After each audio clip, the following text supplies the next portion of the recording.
the housing Thanks. Sherry is the Housing Counseling Program Manager for the Bucks County Housing Group. She started there in March of 1999. She provides pre-purchase housing counseling through webinars, workshops, and face-to-face counseling. She's received numerous certifications, including from the NeighborWorks Center for Homeownership Education and Counseling, in homeownership counseling for program managers and executive directors. There's a lot there, Sherry, so I'm just going to say a couple more, but foreclosure intervention and default counseling, and plus many more. She's also a U.S. Department of Housing and Urban Development certified housing counselor and a Pennsylvania Housing Finance Agency housing counseling specialist. So we're thrilled to have you. We're so lucky to have you here with us today. Thank you so much, Sherry. I'm going to turn the program over to you now. Great. Thank you so much. I see a couple of familiar faces or names in there, Marcia and Anne. So hello to you guys. And thank you all so much for giving us your time today. I know you want me to give you the magic bullet for helping your first-time homebuyers. And sadly, there is no one magic bullet resource, but hopefully what we do today will be helpful.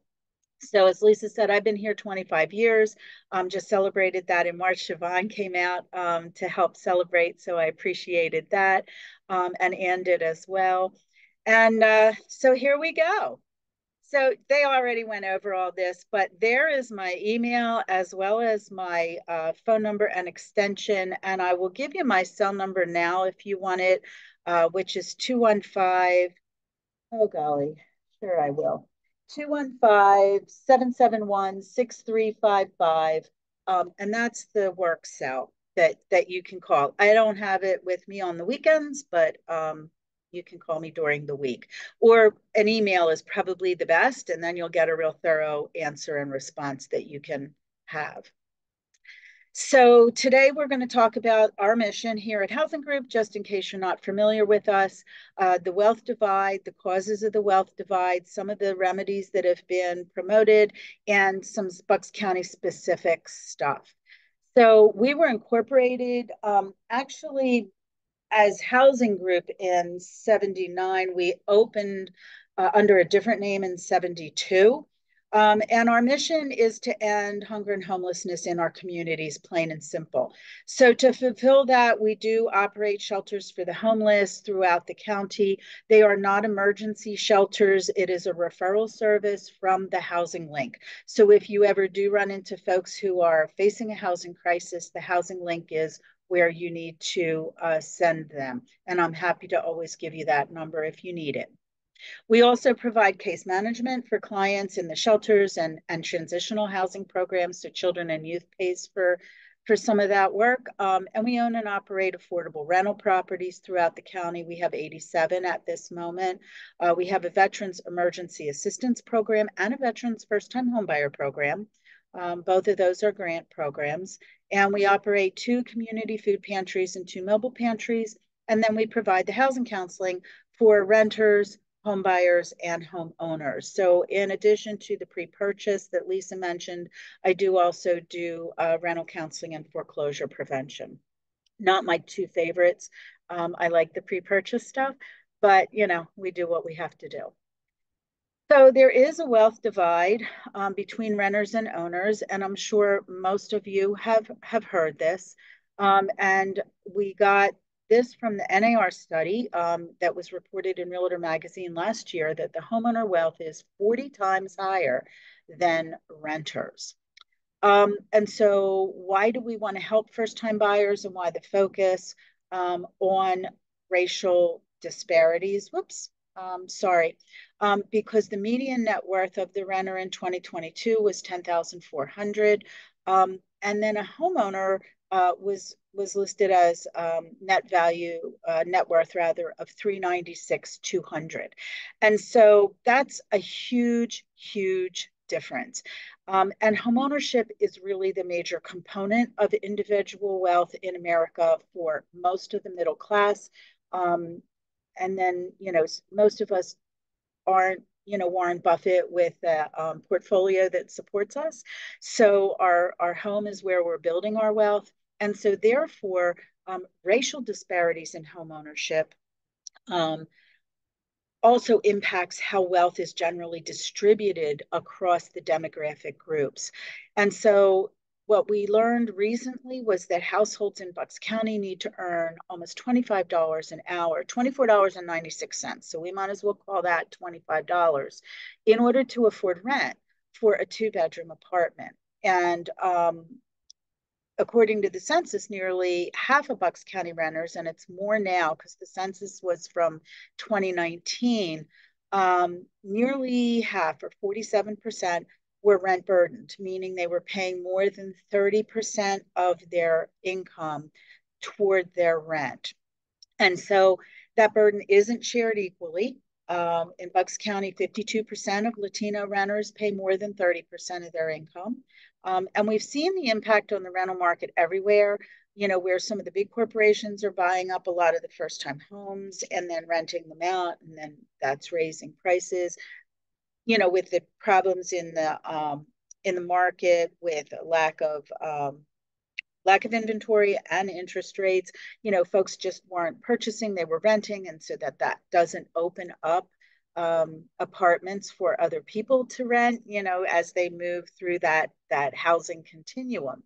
And so, when the first time buyers can't purchase, there's low vacancy rates, the rental costs increase exponentially, and you can't blame landlords for wanting to make a buck, but at the same time, it's really putting a burden on tenants. There are more lower income high school grads, college grads, seniors, and disabled who cannot find housing. If you want senior housing in Bucks County, the wait is about 5 years with the housing authority. And so essentially you're waiting for folks to die so that you can move in. This reduces folks' ability to increase their wealth through savings because so much of their income is going to pay for their rent. And it particularly affects minorities. And so, that's why we talk about first the wealth divide and then the racial disparities. So according to the Housing Alliance Needs Snapshot in 2023, for every 100 extremely low income families, seniors, and people with disabilities who are renting in Bucks County, only 31 units are available. So those are kind of dire statistics. So really, what can we do? And we'll get to that in a minute. So this chart actually kind of shows us, according to the Brookings Institute, the net housing equity followed by business equity drove the largest portion of property wealth accumulation for Black families from 2019 through 2022. So equity building occurred at all income levels as long as they were homeowners, but with only 44% of Black individuals earning, obviously they're not building wealth and equity. And that 44% compares to 73% of white individuals. And so that's how the wealth gap continues to be perpetuated. And so when we talk about generational wealth, this is part of what we're talking about. And the same inequities are there for American Indians, Alaskan Natives, Asian, and Pacific Islanders. I had the pleasure of attending a Fair Housing Expo that was put on by the Asian Real Estate Association, our own Rose One from BCAR, and I messed up her name because she's got a two-name last name, but anyway, Rose, everybody knows Rose. She had invited me to go, and it was really interesting because for me, I realized that when I think about the wealth divide or racism in general, I think generally in terms of Black versus white, and yet in fact, it's across all minority populations, Hispanic, Latino buyers, but with Hispanics and Latinos, there is actually less of a gap. So again, advancing racial equity is going to help our economy and help make housing attainable for everyone. And aside from all those altruistic reasons, which is us, because we're a nonprofit here at Bucks County Housing Group, helping first-time buyers also makes good sense from a business perspective for you as realtors, because that's what the Zoom hours are all about, right? Referrals, buying up, all of that can help generate additional income for you if you're able to serve the minority populations. So, Convergence Philadelphia came up with the causations of the gap in homeownership. And they came up with 4 specific reasons: lack of knowledge, lack of trust, market factors, and resources. So Rose had introduced me to convergence, the idea of convergence early on when they invited me to come and talk to you guys today. And then PHFA talked about it also at one of the in-person meetings that we had with them. And so this is an initiative. Convergence Philadelphia was an initiative led by the Mortgage Bankers Association to increase homeownership and thereby wealth, increase wealth building among Black, Hispanic, and other diverse households, specifically in Philadelphia. So some of the partners included Radian, TD Bank, Wells Fargo, and PHFA had the Urban League speak about the program. And that was at the networking event that we went to at the casino down there, which was actually kind of fun. And so Rose was the former chair of the BCAR DEI committee, and she is the previous president of ARIA. And so she was there as well.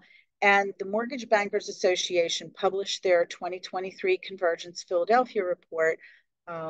And again, these are the 4 factors. And so in the next few slides, we'll cover each of these. So causation number 1 is lack of knowledge. And so some of the research was done by Freddie Mac, and it was actually discussed with their senior economist, Jaya Day, in a YouTube that you guys can watch, and that's on my resource list for you. And it shows that minority borrowers are more likely to have lower or no credit scores. And some of this is caused by insufficient credit histories, higher delinquencies, higher debt liabilities, and then institutional racism like redlining, which created the gap, but then further perpetuated by the housing crisis of 2008. The pandemic also disproportionately impacted persons of color and other minorities. And so Freddie Mac cited a 30% job recovery post-pandemic for Blacks compared to 60% for whites. So you can see it is continuing. Combining the lack of knowledge about credit in general and how credit impacts a mortgage decision, plus less access to that generational wealth that I mentioned. Last slide. Plus lack of sufficient resources to avoid, living paycheck to paycheck and accumulating funds to purchase, then working perhaps in higher cost areas like Bucks County, but not being able to save enough to purchase there, and then lack of knowledge about the assistance programs that are out there, not just for them, but for everybody, all led many potential first-time buyers, not just the minorities, to believe they could never achieve home ownership. So lack of knowledge. Lack of trust was number 2. So the lack of trust and past experience informs an overall distrust of mainstream banking for minorities, in particular Blacks. I already mentioned institutional racism, and in one article that you can read on the Urban League's website, many well-intentioned initiatives don't account for the fact that there were racist financial policies that eroded trust in financial institutions. Consider the following. When banks were first opened, Blacks were either still slaves or, if free, they didn't have access to jobs, they didn't have a public education or the right to vote. Banking hours were only during times when they were unlikely to be able to access those services between 9 and 2. And further, they weren't located in Black communities. And so even today, the digital divide limits access to online banking. And then there was redlining, there was deed restrictions, and we had Marshall Grainer talk about deed restrictions, and even in Pennsylvania and the legislation that he helped author. And then the DEI committee, they were the ones that hosted that presentation, and it was back in April, and you can watch the recording. And prior to 2008, there were high concentrations of subprime and unsustainable loans that were sold to a lot of minority borrowers, hard word, including first-time buyers and homeowners. And all of that resulted in higher foreclosure rates. So now it's harder to come back because a foreclosure keeps your credit score damaged for, up to 7 years. And you can go to that article that I mentioned to read some of the quotes from folks as to why they couldn't or wouldn't use traditional banks. And so once again, lack of trust resulted in lack of access to mainstream banking. And then we have lack of knowledge, lack of trust, lower incomes, lack of assets, and now we have market factors. So current market factors, limited inventory, higher interest rates, all of this is unfriendly to first-time buyers and lower income buyers of all races and ethnicities. And so then we have the lack of resources. And I touched on this before, but once again, that lack of generational wealth, maybe more than once before, but think gift for down payment, right? That's what we're talking about generational wealth. If your parents own, then, they probably have accumulated wealth and they can provide some to you. I know I got money from my parents when I was purchasing, actually not from my parents, I got it from my grandparents. Because my grandmother was going to come live with me, but I didn't have the money to purchase myself as a first-time buyer. And also, they're lacking the ability to save because of lower wages and higher rental costs, being rent burdened, living paycheck to paycheck. So it's interesting, we're working with Habitat for Humanity right now, and one of my favorite quotes from the last webinar that we just went to last week was, I knew that if I didn't want to be poor my entire life, I had to make some changes now. So that was, a light bulb moment for that particular participant. And so she's doing what she needs to do to get ahead. But not everybody can or has the knowledge, right? They lack the knowledge. She fortunately found us. So all of that led to higher default rates, lower credit scores, all that kind of nonsense. And so folks may not even look for assistance because they don't know that assistance is out there.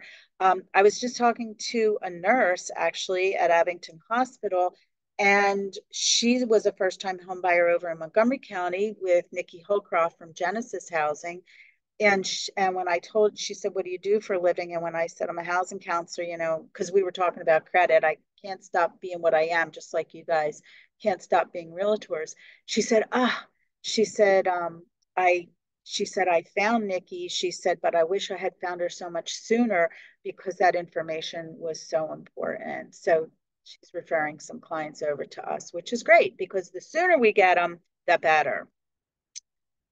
So here's the slide about remedies. How do we fix all this? Well, we improve knowledge, we increase trust, and we compensate for market conditions. So we're going to improve knowledge with outreach and education. So that's why the first half of this presentation and all these slides were about the problems, because some people just aren't even aware of all of that. BCAR is dedicated to providing members with tools and resources to help, like these power hours.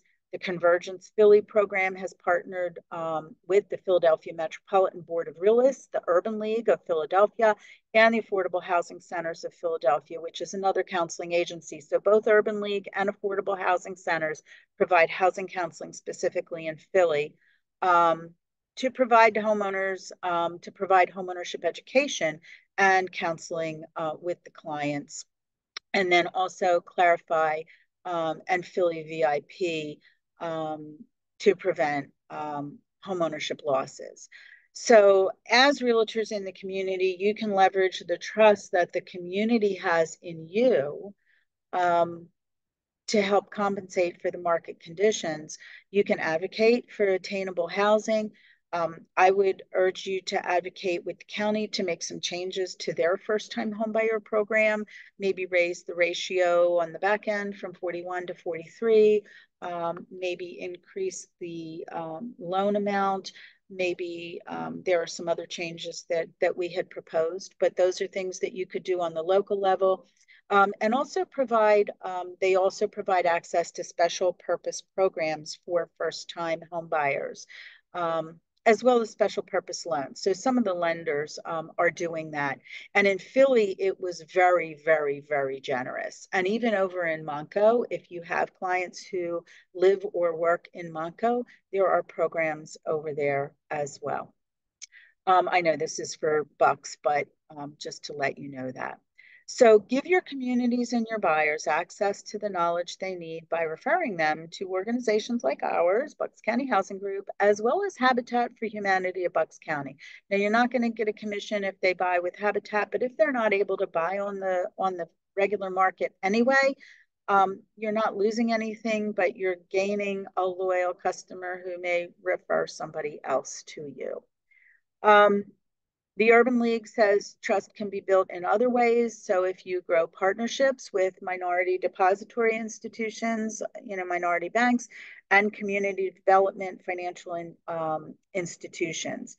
So by seeking relationships with all those trusted organizations in the Black community and in other communities, and also by promoting and prioritizing greater diversity at all staff levels. So I know all of you went through the DEI stuff, and there were a lot of resources and a lot of assistance from BCAR about how to do that at your individual brokers, individual agencies, rather. So that's important. And also, collect and share data on program participation and outcomes. Talk to folks about what worked and what didn't work, because that's what makes change. As a housing counseling agency here, we report our participation on quarterly 9902s. At the end of HUD fiscal year in October, our year runs from October 1st to September 30th, and we report in October. We reported that 47% of our clients identified as other than white, and 14% identified as Hispanic. And so we think our outreach is pretty good, considering that the census quick facts for Bucks County show 87% white and 6% Hispanic. So our numbers overall are showing that we're hitting more of those underserved communities. And so finally, NAR, the National Association of Realtors, says realtors can help in 3 ways. So you can educate decision makers, like those at the county level, share what we've been discussing today so that local government understands that attainable housing, not necessarily affordable, but attainable. So attainable for everyone, for the seniors who are on fixed incomes, for the brand new graduates who can't afford $2,000 rents, for first-time buyers, for people who are going to need subsidies for the rest of their life because they're not able to move forward. It's important to the community. Promote homeownership by advocating for less restrictive zoning. That's one of the big things that's been bandied around now. I know if you read the newsletter on Fridays, there was a lot of, I think there was some legislation just passed that opens up zoning in a lot of places, which is great for more dense building, and also tax credits, because if the builders aren't going to make money building, they're not going to bother. And then you can also run for office or support others who are trying to implement the changes that I just mentioned. So keep all those things in mind. And you have your leadership program through BCAR that has helped a number of your fellow agents really improve their skills in leadership. Okay, so what's housing counseling? So from the slide, a housing counselor is a trained professional who's knowledgeable about the various aspects of renting, the eviction process, the home buying process, foreclosure prevention. The counselor helps people prepare by providing information, education, and advice about the whole process. So we're not realtors. In some places, housing counselors were realtors. In Philly, that was for a while. I kind of personally feel like that's a little bit of a conflict of interest. So I never attempted to be a realtor, but I do go to all the trainings because it's important for me to understand the industry and what's required of you as realtors. These are the things that we'll do with a client. So you can see on there that no place does it say show houses, no place does it say sell a loan. We work, the number one thing that we do is we work on a household budget with them. And then the number two thing that we do is we talk about credit and debt management. My goal is to have everybody's debt really low and have them pay off that debt at the end of every month. Now, that may or may not be an achievable goal, but it's certainly something that we like to talk about with clients because paying interest, compound interest on credit card debt is not the way to build wealth. Receiving interest, compound interest on investments is. And I am not a certified financial planner either. I am a housing counselor. So we don't, make recommendations about where to invest, but we do cover overall the idea of investing. And number one, in a home, right? So determining affordability. So what's truly affordable based on what they're spending now? And what is the reality of what they might be looking at? And are there places for them to make changes if that's their new reality, if that's what they want? So we do help them, we talk to them about the process of looking for an apartment or a home and choosing a lender. And then, we go through the process that there is a sales contract, that time is of the essence, that there are different things in the contract they need to review with their realtor, and then what closing is all about. And then we definitely identify grants, programs, or assistance for buyers and owners as well, because there was the grant, the PAHAF grant for homeowners who were in distress, in foreclosure because of COVID. And then we talk to them about adjusting to life as a new homeowner. And so housing counseling is one of the solutions to the knowledge barrier. And that's why we are HUD certified, PHFA certified, and why we have all those credentials that Lisa mentioned at the very beginning. So why and when should your client consider housing counseling? Well, I said it already. As soon as possible. It's better to get this information up front before you sign a contract, right? Because if we're talking about assistance programs, you want to find out what you may be eligible for, because that may inform how you proceed.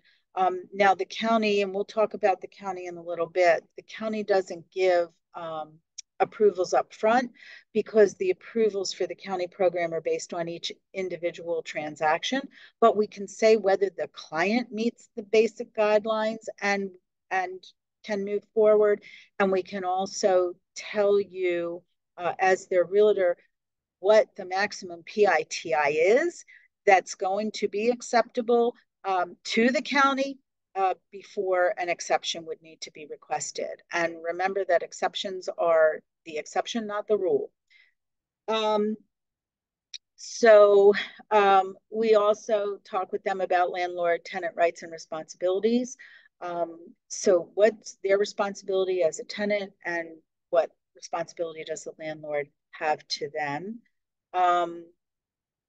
And some of this is a repeat of what was on the last slide, I guess. So what I will say that's not a repeat is that a lot of the banks and the lending organizations require that individuals do participate in one-on-one housing counseling.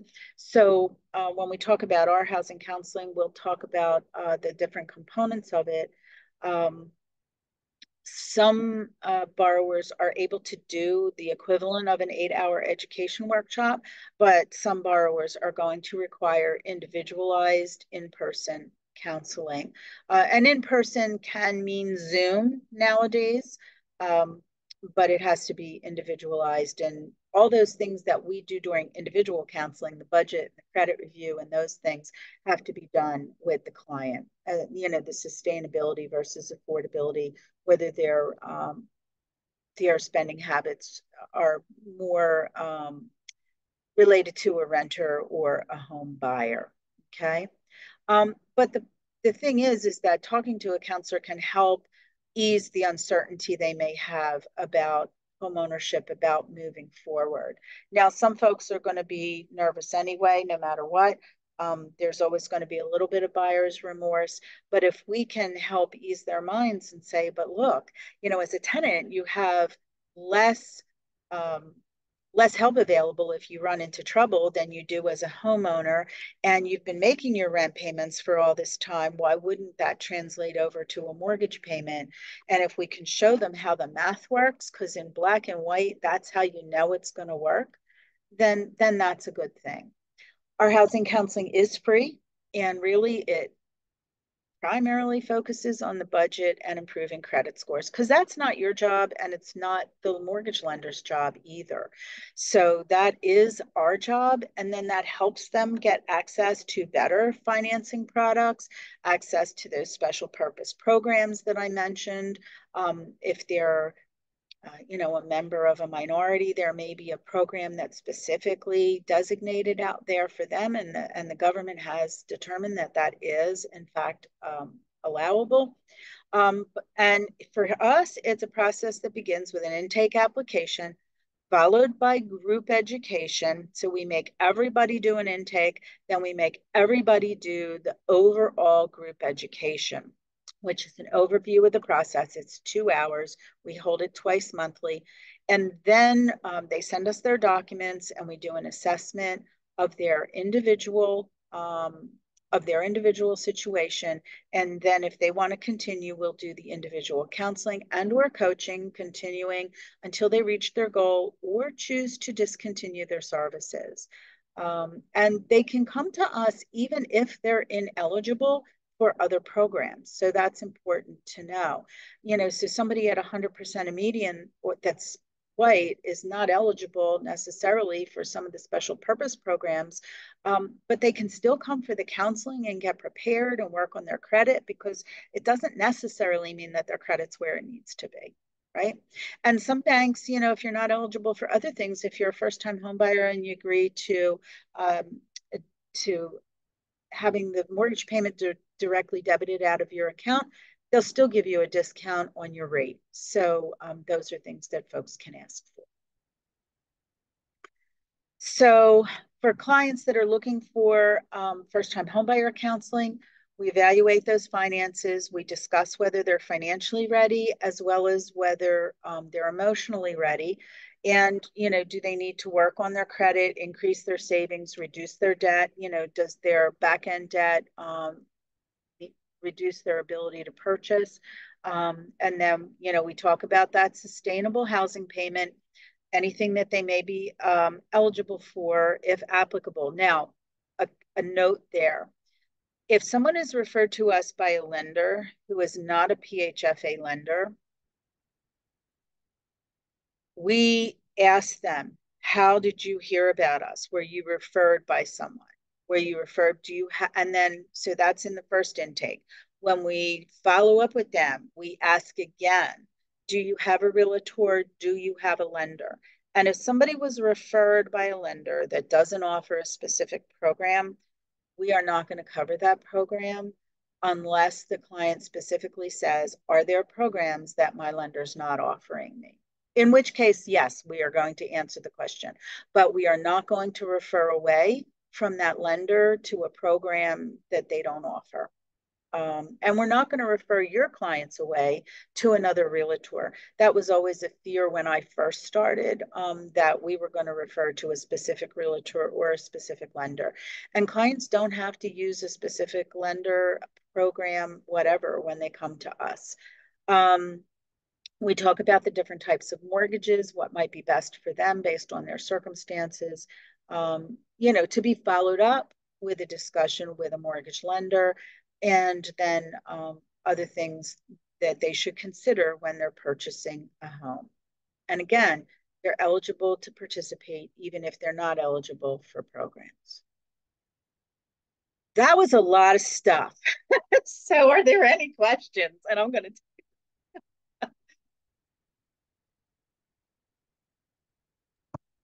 There are none in the chat, but does anyone have any questions? For Sherry, you can unmute yourself. Yep.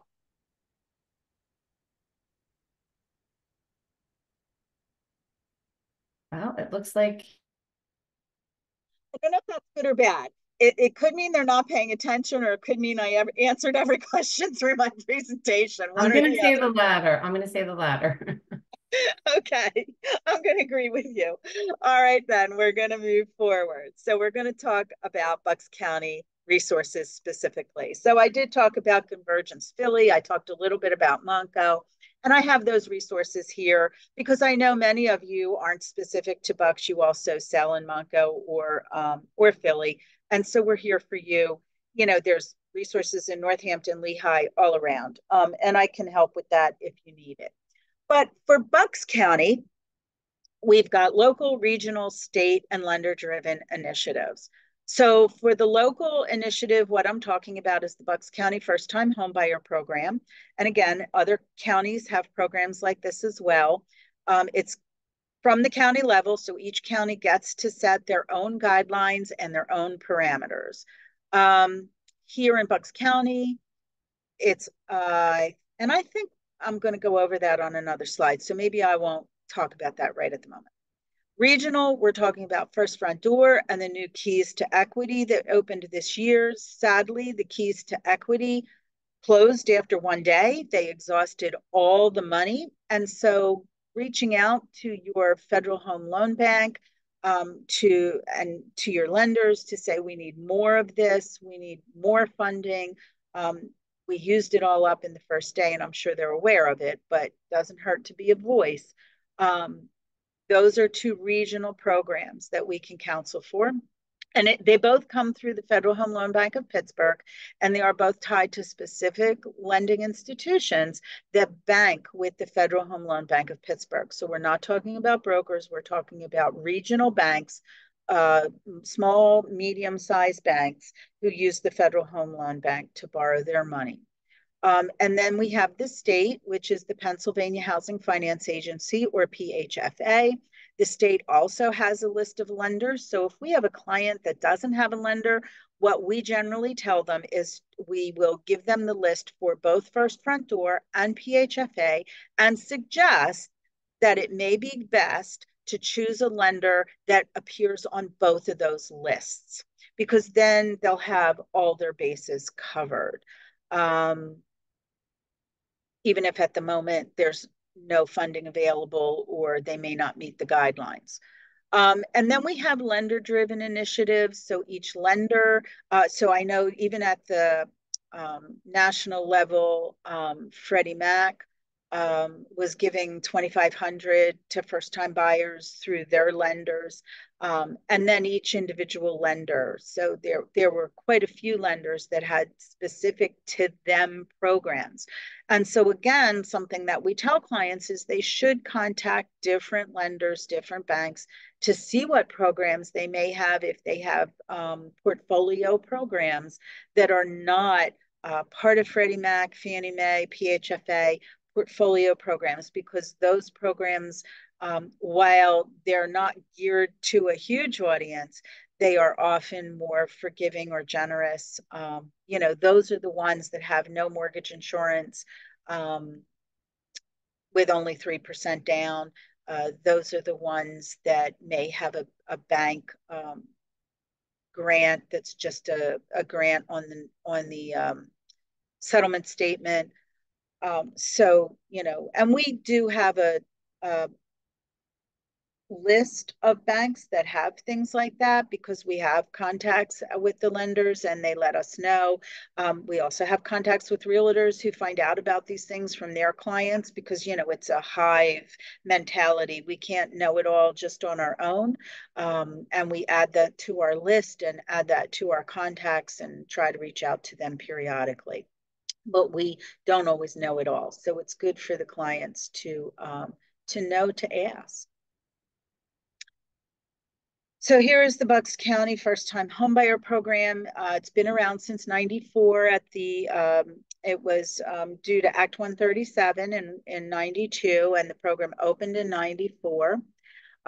We are the exclusive counseling agency for the county program, and so they have to have the counseling through us. Counseling is a requirement. And again, our counseling consists of both group and individual. It's best practice to obtain counseling before going under contract to make sure that they as an individual meet the guidelines and that we can give an idea of what kind of transaction will meet the guidelines, because there are specific ratios that we cannot exceed. They can use the realtor and the lender of their choice. There's no preferred lender list like there has been in the past in other counties. They do have to have some of their own assets. You can't send somebody to us who has no money of their own. Now, because the program doesn't cover all their costs. It just simply doesn't. Never has, never will. Assets, from our perspective, some of it can, and it all can be gift. I'm going to suggest that a borrower who is getting all gift, there may be other red flags in the, in the file. Hey, I got all gift when I bought my house. I got it. But, if the borrower is coming with only money from somebody else, we're going to have a discussion with them. It is an assistance loan. It is not a true grant. And so the loan itself requires second lien position. And because of that, the maximum combined loan to value, so the amount of the primary loan from the lender of their choice, plus the county loan, cannot exceed 100% of the value. And then a household can be eligible, but can enter into an ineligible transaction. So for instance, they live or work here, they've got money in the bank, but not too much money in the bank. We don't have a credit score requirement, so we're not looking at that. But they enter into a transaction and they waive the home inspection and they refuse to get one, and you guys can't negotiate with the seller to allow it to occur. The ratios don't work. The purchase price is over the limit. There's lots of different reasons why the transaction itself could be ineligible, even if the borrower is eligible. If they're buying in another county, it's ineligible because the property has to be located here in Bucks County, okay? Because each individual request is calculated on the specific transaction. So again, these are the criteria that we're going to review. We're going to review residency, income eligibility. Income is 100% of area median income based on household size. And what does that mean? It means that we're going to look at how many adults and how many children are in the household. We're going to ask for the income of everyone in the household who's over 18, unless they're not working, in which case we need a zero income eligibility statement, or they're in school full time. In that case, we would need something to document that. Doesn't matter who's on the mortgage. We need all the household income. And some of the other programs work that way too. The lender programs often do not. They're only looking at the borrower. So that's something that somebody needs to ask. We look to see if they're a first-time home buyer. That's defined by the federal government as someone who hasn't owned their primary residence for the last 3 years. Some programs will permit folks who own a rental property but never lived in it to participate. We do not, because they are not permitted to own any other real estate if they're participating in the Bucks County program. Property has to be here in Bucks County, not in Lehigh, not in Monco, not in Philly. They do have to have both pre and post-closing assets. Post-closing assets, they have to have at least 1 month reserve, but not more than 6 months. And that reserve is the equivalent of 1 month PITI. The maximum purchase price currently is $375,000. I haven't received any changes on that, although the incomes changed effective June 15th. And then the characteristics of the first loan. So it does have to be a loan that escrows for taxes and insurance. It cannot be a subprime loan. The ratios have to be in place. 33, 41 are the ratios, which are very conservative, especially considering some lenders don't use front end ratios any longer. And the standard now, according to the CFPB for back end, is 43%. So we're lobbying to, and FHA loans, 43%, although a lot of lenders are pushing the envelope on that now too. So we're lobbying to raise the back end ratio to 43 for sure. The benefit of it, it's a zero interest loan. There's no monthly payment. It is always, always, always, always, always, always, always going to be repaid. And that happens when they sell, if they try to access their equity by either a cash out refi, or if they do a home equity loan or a home equity line of credit. If they transfer ownership to a son or a daughter, in fact, this just came up for the first time in 25 years. Parents died, and so now the daughter is going to own the home, and the county's like, what do we do? Blah, blah, blah. And so, yes, she's allowed, and they're not going to call the loan. Or if the owner is no longer occupying their home as primary residence, because, if they're renting it out, if they're not living in it, then I don't know how the county would actually know that, because there's no follow-up paperwork, but if they find out, obviously it needs to be repaid. And it does always have to have second lien position. So this program works with First Front Door. It works with the Keys to Equity program through the Federal Home Loan. It works with lending institutions that have their own grants that appear as a grant. It does not work with the Pennsylvania Housing Finance Agency's KFIT program, because both programs require payback. Okay. Any questions about that? None in the chat. Okay. Excellent. We're going to keep moving then, because we got 10 minutes. All right. So PHFA, Pennsylvania Housing Agency, Finance Agency, this is their mission, works to provide affordable homeownership and rental apartment options for Pennsylvanians. They manage their own mortgage programs and investments in multifamily housing developments. Our Robert Morris apartments that we own and operate actually benefited from PHFA, and they come and inspect and do a whole audit every year. And they also provide money for community development projects throughout the state. So they are state affiliated, but a lot of their programs and operations are actually funded not through the state budget, but through the income generated through their investment activity, program fees, and financing programs. So they are mission driven, and they provide affordable housing to the citizens of the Commonwealth. And they also certify housing counselors and support housing counseling agencies like ours. So some of the programs, or some of the reasons that somebody could benefit from a PHFA primary loan, and I have a one-page handout in English and Spanish that I could provide to folks if they need it. Competitive interest rates, fewer fees, 30-year fixed rate, which is one of the guidelines for the county program. So we can work with PHFA loans. We just can't work with their assistance program. Okay. It can be used with conventional FHA, VA, or RD, which is rural development, loan types. They do have the possible down payment and closing cost assistance. They have a couple of different types of assistance programs out there. The mortgage is always serviced by PHFA. It's never sold off. So borrowers are always going to be in direct contact with PHFA for their servicing.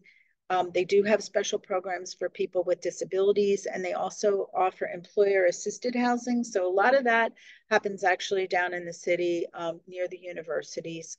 Homeownership counseling is always available for free. And so if somebody is purchasing a PHFA loan and their credit score is below 680, they have to do the in-person counseling with us. If it is above 680, they could do the education module online. And if there are two borrowers and one of them is under, then everybody might as well come to us because that person is going to have to get it. And at least one borrower on the loan has to have the counseling. So again, we're a PHFA approved agency. So they have a few different loan programs. They have the KHL, the Keystone Home Loan Program. They do have income and purchase price limits. It is designated for first-time buyers. There are some exceptions if folks are in a targeted area, targeted county. We don't have any targeted areas in Bucks County, just in case you were wondering. And again, with Keystone Home Loan, they can go conventional, FHA, VA, or RD, depending on where they're purchasing, what their credit score is, how much money they have, things like that. The preferred risk, HFA preferred risk, is a Fannie PHFA program. It is not limited to first-time buyers, so it could be a refi to lower an interest rate, and they don't have the same purchase price limits that the KHL program has. The KGov is for folks who don't meet the PHFA income or purchase price limits and aren't first-time buyers, but they are purchasing a government loan, either the VA, RD, or FHA. And so you can see the mortgage programs at a glance for more information on each of these. Now, they have assistance, and I told you they had a number of different. So they have PHFA grant, which is if they get the counseling and ask for it ahead of time. And I think that's with the HFA loan. They have the KAL, which is the Keystone Advantage Assistance that can be combined with some of the loans. This is a loan and it is paid back over 10 years, the KAL, but it's zero interest for the life of the loan.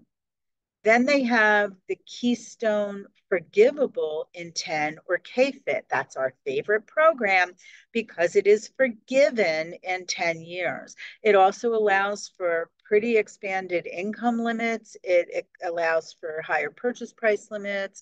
It allows for greater ratios, higher ratios.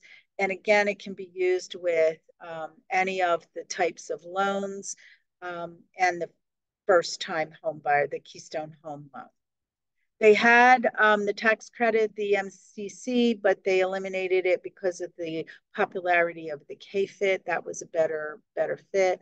Because who doesn't want money that's forgiven in 10 years? And it's 5% of the purchase price, by the way.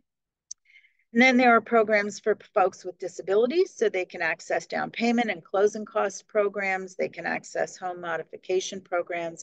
Those are loans that are repaid, but they're zero interest and they sit at the end. There is homestead down payment and closing cost assistance, and that is available in Bristol Township. However, it's supposed to be for properties that were built after 78, which most of the properties in Bristol are not. There are some exceptions to that if you can pass the FHA appraisal, but if you don't, you can't remedy it. So I haven't heard of anybody using homestead in a really long time, probably like at least 7 years or so. And then they have the EAH, the employer assisted. So here's the PHFA grant. It's 500 and it's available with HFA. Didn't realize that I had these slides with more information. And they can also combine that with the CAL, but obviously not the KFIT, right? So each of these has their own specific loan that they can be used with. So the CAL can be used with HFA, the government, KGov. So if they're not eligible for KFIT because they're not a first-time buyer, but they're buying an FHA loan, they could borrow the money zero interest from PHFA using the KGov, okay? And then it can go with the Keystone Home Loan, but why wouldn't you do KFIT instead? And the KFIT is the great one. It can only be used with the KHL because it's for first-time buyers. And, there are those limits that I mentioned that they have to meet. And then they do have to have a minimum credit score of 660. That's why the counseling is so important before they're in a transaction, because if they're at 655, we can help review their credit and find a way to help them raise that credit score above 660 so that when they go to the lender and have their credit pulled, they're eligible, because the lender is going to qualify them based on the credit pull at the time of application, and that credit pull lasts for 4 months. And most lenders don't do soft pulls, most lenders do hard pulls. There's one or two lenders that say they do a soft pull and they can help coach clients, but they're really discouraged from doing that. So that's why they come to us. Okay. And then they have the program for folks with disabilities. So this is access down payment and closing cost assistance. And then they combine that with the money to help retrofit the house. Okay. And right now, this is up to 15,000. And again, it's zero interest down payment. Down payment and closing cost assistance loans. So they don't pay any interest on what they borrow, but it does need to be repaid just like the county program does. Often they can get more money this way. Okay. Because the modification program is 1,000 to 10. This is for things like ramps, widening doorways and halls, installing grab bars, handrails, and things like that. They do have to have the provide the lender with the contract showing the modifications. So if any of you have ever done a 203K, same kind of thing, right? When you're doing that, you have to show how you're going to do the work. And then they have the homestead. All right. Employee assisted housing, it's there. I'm not going to cover it because really it's not, we're not using it here right now. Doesn't mean we can't, but right now we're not. Sherry, there was a question in the chat from Joan. Yeah, Is it possible to get a copy of the list of lenders and the programs they offer? So, Joan, you might go ahead. absolutely. So the list of lenders is on the PHFA website. And if you email me, space@bchg.org, I'll send you the link directly to that page so you don't have to go searching through their website. And the same for the Federal Home Loan Bank. Email me, tell me what you need, and I'll reply. Thank you, Sherry. Okay. You're welcome. And so, well, here's the firstfrontdoor.com. So there's the website where you would find the list of lenders for the First Front Door. Now, I'm pretty sure, no, I'm not pretty sure. I'm 100% sure all the money is gone because they raised the, you know what, on the next slide, I may have the information about how much, and it was raised this year. I don't actually. Okay. But these are the guidelines. They do have to be a first-time buyer. They do have to contribute personal funds. In previous years, it was like 1,680, and they would get 5. This year, the fund was increased to 15,000 with a 1,000 buy-in from the buyer. They can't be a student. You know, they have to have 4 hours of homeownership counseling from us. They can't receive any cash back. And this is a third lien position, which is why it works with the county program. So if they weren't eligible for PHFA, they might still be eligible for this based on their income. Income limits are lower, and they're lower than the county limits. But right now we're out of money. Typically, this becomes available in March. And this year, the new program, the Keys to Equity program, ran out like in day 2. This, ran out by June, I'm going to say. So what you want to do is, when you have that, your tickle file, with all your potential buyers, you want to know who might be eligible. Well, the lenders specifically might want to know who in their that's not quite ready, but maybe ready in March of next year, could benefit from this and then get them approved right away, because they hold the money. They don't have to have a contract at the time. They hold the money for them.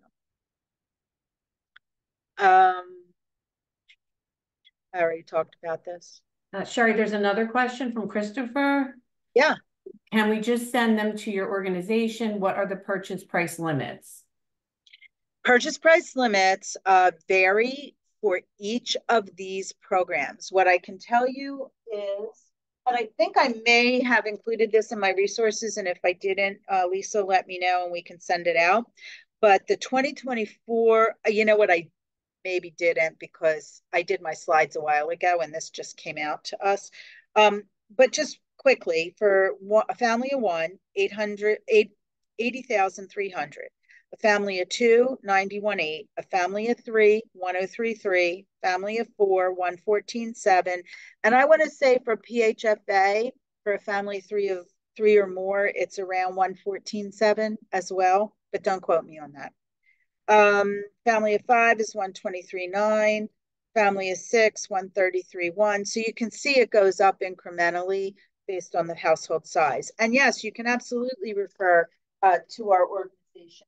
Make sure you tell the client when they do their intake application to mention you are their realtor and be prepared to give us your contact information so we can let you know where they are in the process.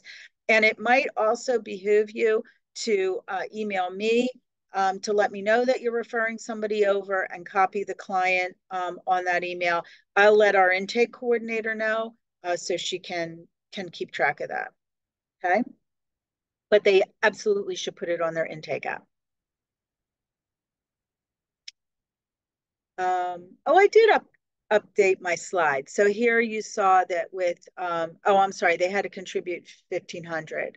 The grant was 15,000. The 1,000 was for that special program, and then they could get 20,000. And that was specifically if they were a first-time buyer or a first-time in their household buyer. So all tenants before that, or if they were a member of a community that Black, Hispanic, Asian, anything like that.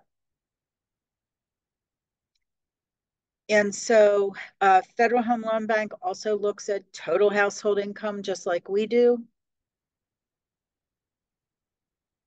And that's the link actually to the data sets, but I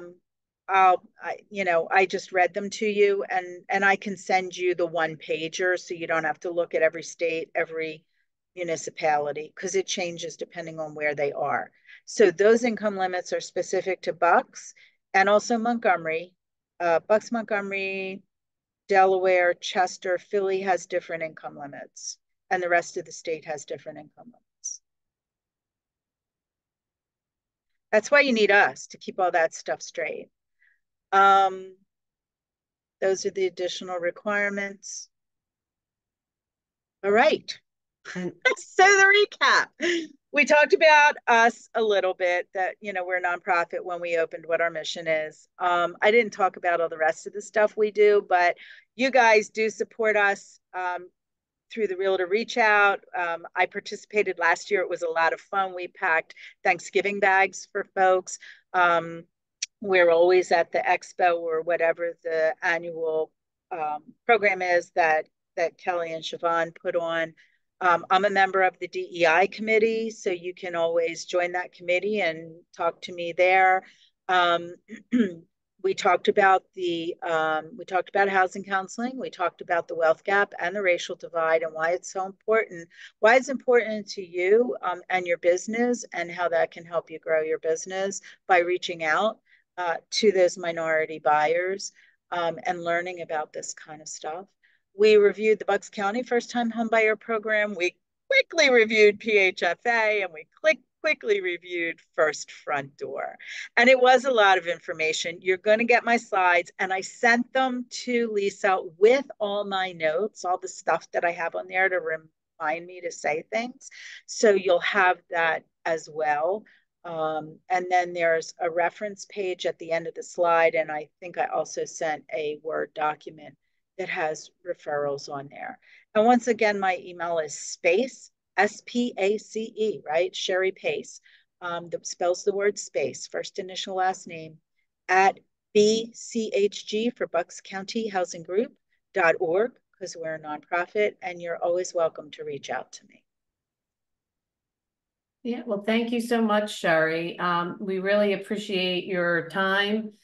This You're was welcome. fantastic. And as a reminder to all of you who are on, you can re-listen to this. You will receive Sherry's slides and the resource page, and you can reach out directly to Sherry. But again, thank you, Sherry, for this. We You're truly welcome. appreciate it. And I'm sorry I went over by 8 minutes. Okay. I practiced it and I was sure that I was going to leave 10 minutes for questions. So I'm so sorry, Yeah, guys, but no, we're thanks for keeping it hanging in. open. But yeah, thank you again. And this was extremely helpful. And yeah, we'll see you soon, Sherry. Okay. Oh, there's Susie Trammell. I know her too. Hey, I'm sure some other people joined. I couldn't see who was on the call because I was focused on the slides. So thanks again. Bye Yeah, now. thank you. And we'll talk to you soon, everyone. Bye-bye. Have a great rest of your day.